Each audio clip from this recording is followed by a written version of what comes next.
Hi, I'm Steve Adubato. It's my honor to welcome Ann McCormick, who is a chemistry teacher at Jackson Memorial High School in Jackson Township. 21 years you've been teaching. That is right. Former accountant. I am. And then you switched over. How many years accounting? 3, maybe 4 before my children were born, and then I went back to school to get my chemistry degree. So it was a process from the time that I became a mother till I became a chemistry teacher.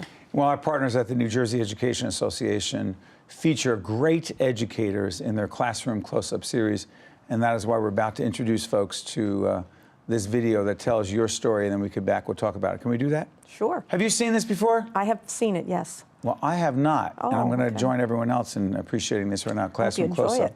Let's check it out. So the computer scientists are doing one thing, and the doctors are going, that's not exactly what we need. You are here so that you can do both. You're here so that you not only can talk the science, but you can also talk the computer talk. Everybody knows, especially in the technology area, exponentially technology is growing. It's, for someone my age, it's almost impossible to keep up. Science knows that, and science is bringing technology into every single thing they do. The scientist that doesn't know how to use technology isn't being very successful today. And we see this as an opportunity to contribute to the world, but also to change the lives of our students. It's not just a new idea for us, but it's a new idea in industry as well, that we're going to start bringing these ideas, science, technology, engineering, and mathematics all together in a single competent individual who's going to go forward and accomplish great things. Watch now, watch this. This is something new that other freshmen aren't, able to partake in, and, it just makes you feel special at the same time. And the studies that we're doing in this program are going to be totally different from just a regular freshman class. And this is more geared to college level classes. So in the future, it'll make a real impact into our lives. So I'm really grateful that I'm in this program. So here we go, let's see what we've got. It is a lot of work, but it's kind of like, you kind of know that it's gonna get you somewhere, so you're motivated to do it. I'm interested in the medical field, and I'm kind of trying to decide between being a doctor and a surgeon, but I don't really know where I want to go yet. All right, so you're pretty close. We have a great crisis coming in this country in the future, in that we won't have enough scientists, especially in the computer science field. We are going to have a huge deficit of people who can move us forward. And it's our job as educators to see that that doesn't happen. All right, that had showed up different when we were doing it. It said 3 and 4 for some reason. Oh, that's interesting. Did you note the 1 and the 2? Did you click on the, okay, well, okay. Well, let's see if we have it. Let's check. There's no sense walking away till we find out what we've got. Bam! Thank you. Thank you. Now, Kyle, can you put it Don't in leave me mine? hanging, Kyle. Jeez. How much do you love what you do? Yeah, I love what I do. I have often said, both in front of my students and in front of their parents, sometimes I feel a little guilty when I get paid for what I do, because it is a great gift. It truly is a gift. Everything is different every single day and almost every minute of every day, because every personality that walks in my room is different. And so they all are having good days or bad days. They are doing well or not doing very well. I'm having a good day or a bad day. But we come together, and we come together for one reason, and it's chemistry. And while I know a lot of people don't find chemistry to be the most exciting subject, I do. You do? I do. Because? Because I wonder at it all the time. I have never had to struggle so hard to understand anything as I do chemistry. And it's in the struggle and the success that I find so much amazement.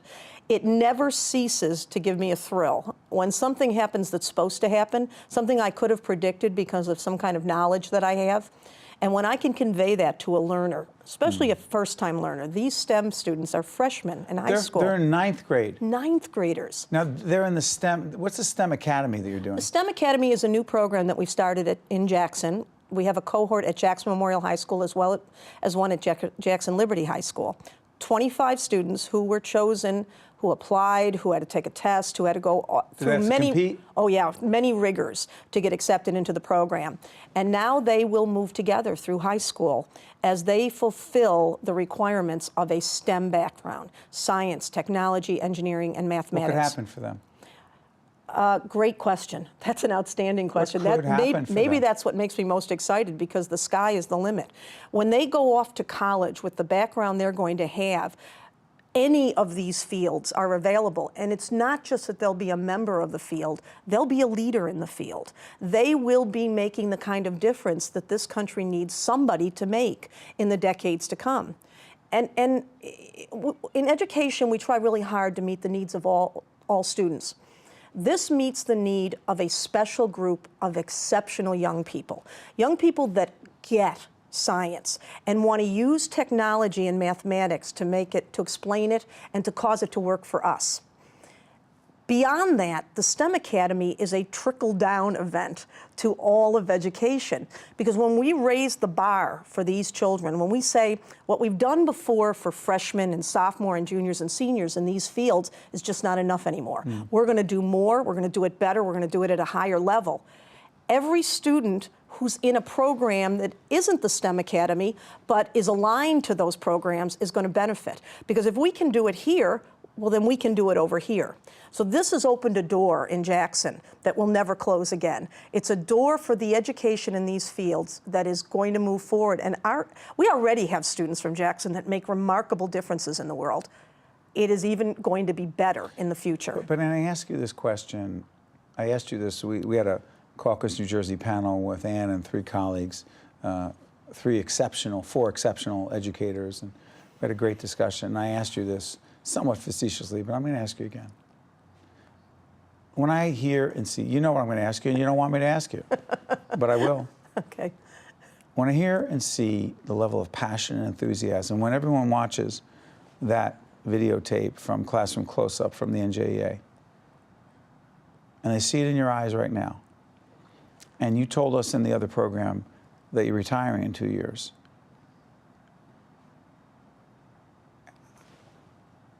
I mean, everyone has their own reasons for doing what they're doing. I have a responsibility as I plan for my future. You're at the top of your game. Right, and I have a responsibility. It's a good question that you ask. I have, besides teaching the STEM Academy, I've also taught our advanced placement chemistry in Jackson. And last year, we were able to bring a brand new teacher in, and I was able to mentor her in anticipation of a process that's changing. We have 88 students taking our advanced placement chemistry test this year in one high school, at the Memorial High School. That's more than any high school, I'm pretty sure, in the world. That's a program. Are you saying this is succession planning? Is that what you're saying? I'm saying that nothing, not a program, not education, can depend on one individual. What we need to do, those of us that are experienced and enthusiastic and good at what we do, we need to convey that to our colleagues. It just so happens this teacher we brought in is a former student of mine. So, what we need to do is... This is a rational, okay, I got it. What we need to do as teachers is keep the process going so that long after I'm gone, we still have 100 students taking AP Chem, and the STEM Academy is vibrant, and young people are becoming scientists and changing the future of America. Top of your game. You are the best at what you do, and I said this to the group of teachers, I'll say this to you again. You honor your profession. I can't even imagine how many young people's lives you've impacted at such a deep, deep level. And for all the parents of children in public schools, we say thank you. I am appreciative. Thank you. you. And wish you all the best. Thank you very much. Stay with us. We'll be right back right after this. Thank you. The preceding program has been a production of the Caucus Educational Corporation, celebrating over 25 years of broadcast excellence, and 13 for WNET, NJTV, and WHYY. Funding for this edition of Caucus, New Jersey has been provided by Investors Bank, United Airlines, St. Joseph's Healthcare System, MagnaCare, Verizon Communications, Johnson & Johnson, and by New Jersey Sharing Network. Transportation provided by Airbrook Limousine, serving the metropolitan New York, New Jersey area. Caucus, New Jersey has been produced in partnership with TriStar Studios.